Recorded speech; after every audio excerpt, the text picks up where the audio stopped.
तो आज मैं आपको एक अनोखी रहस्यमय कहानी सुनाऊंगा। अगर आप चैनल पर नए हैं तो अभी सब्सक्राइब कर ले तथा कहानी पूरा देखें। अंत में एक अनोखा रहस्य छुपा है। धन्यवाद। तो सुनिए। प्राचीन समय की बात है। गंधार देश में कस्तूरी नाम की एक कन्या रहती थी। वह एक माली की पुत्री थी। कस्तूरी का एक हाथ जन्म से ही काम नहीं करता था, लेकिन उसका मन महादेव की भक्ति में पूरी तरह रमा हुआ था। वह रोज महादेव के मंदिर के लिए फूलों की मालाएं बनाती थी। उस नगर का राजा प्रताप बहुत ही विलासी था। उसे सुगंधित इत्रों का बहुत शौक था। उसने घोषणा की थी कि जो भी महादेव के लिए संसार की सबसे तीव्र और मनमोहक सुगंध इत्र लेकर आएगा, उसे स्वर्ण से तौल दिया जाएगा।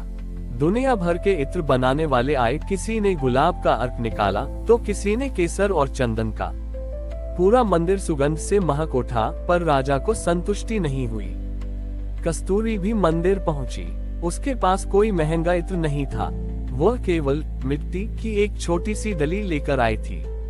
लोग उसका मजाक उड़ाने लगे। देखो, राजा ने सुगंध मांगी है और यह मिट्टी लेकर आई है।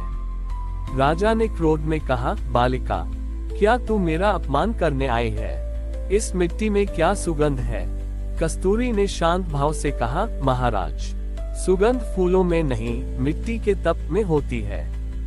जब सूखी मिट्टी महीनों तक सूरज की तपिश सहती है और फिर उस पर पहली बारिश की बूंद गिरती है, तो जो सौंधी खुशबू निकलती है, वह किसी इत्र में नहीं मिल सकती।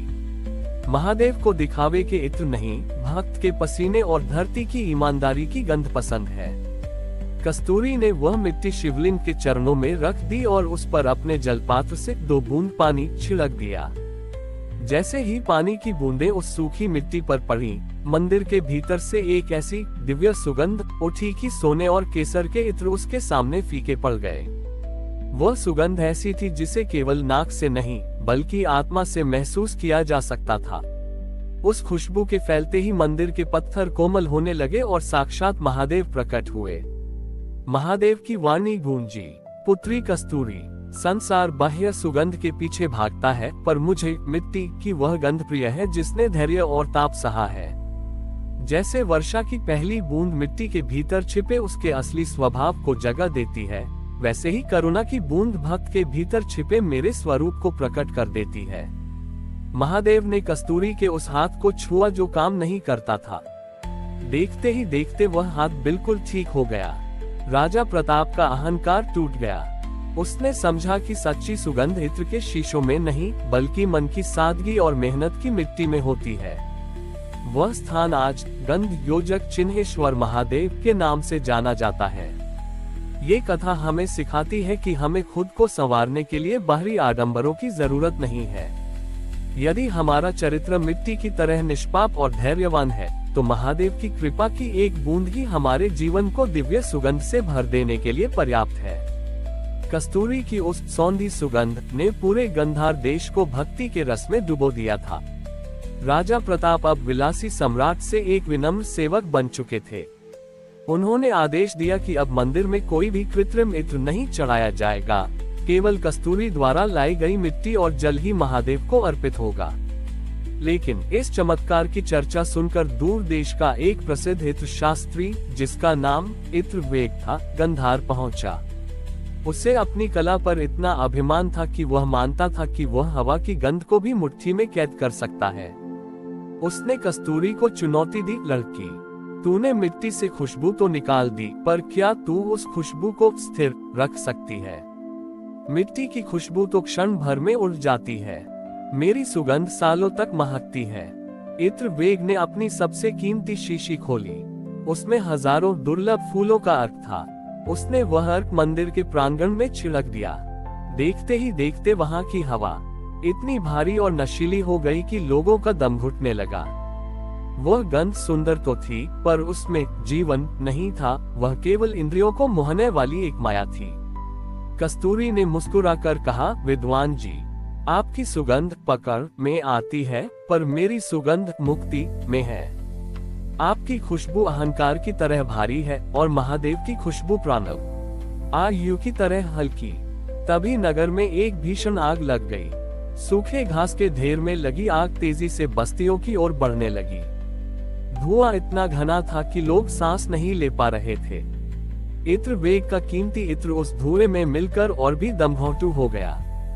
लोग त्राही त्राही करने लगे। कस्तूरी मंदिर की उस साधारण मिट्टी की डली को लेकर आग की लपटों की ओर बढ़ी। उसने मिट्टी को अपने हाथों में रगड़कर उसे धूल की तरह हवा में उड़ा दिया। जैसे ही मिट्टी के कण आग और धुएं से मिले, एक चमत्कार हुआ। वह भयानक काला धुआं अचानक ठंडी सुवास में बदल गया। आग की लपटें शांत होकर फूलों की क्यारियों जैसी शीतल हो गईं। पूरे नगर में ऐसा महसूस होने लगा जैसे मरुस्थल में पहली वर्षा हुई हो।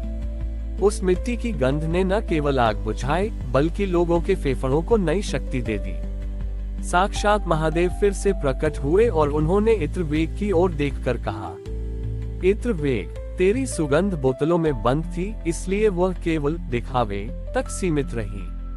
कस्तूरी की सुगंध मिट्टी की तरह मुक्त थी, इसलिए उसने संकट में सबको जीवन दिया। याद रखो, जो अपनी प्रतिभा को केवल तिजोरियों में बंद रखता है, उसकी गंध मर जाती है, पर जो अपनी शक्ति को दूसरों के कष्ट मिटाने में बिखेर देता है, सकी सुगंध अमर हो जाती है। इत्रवेग ने अपनी सारी कीमती शीशियां पत्थर पर तोड़ दी। उसने कस्तूरी से प्रार्थना की कि वह उसे मिट्टी की महक पहचानना सिखाए। राजा प्रताप ने उस स्थान पर एक बहुत बड़ा मिट्टी का कुंड बनवाया, जहां कोई भी अपनी व्यथा लेकर आता तो उस कुंड की मिट्टी छूते ही उसका मन शांत हो जाता। आज भी गंध योजक चिन्हेश्वर महादेव के पास जाने वाले भक्तों को ये सिखाया जाता है कि इत्र कपड़ों को तो महका सकता है, पर चरित्र को महकाने के लिए मिट्टी जैसी सादगी और पसीने जैसी मेहनत ही काम आती है। ये कथा हमें सिखाती है कि सच्ची सुगंध वह है जो संकट के समय दूसरों के काम आए और जिसके संपर्क में आते ही मन के विकार जलकर शांत हो जाएं। हमारी और भी आध्यात्मिक एवं अनोखी कहानियां देखने के लिए हमारे चैनल पर जाएं तथा धार्मिक एवं पौराणिक अनोखी कहानियां हमारे चैनल पर है। कृपया जाके देखें तथा हमारे चैनल को सब्सक्राइब करके रखें और वीडियो लाइक जरूर करें। धन्यवाद।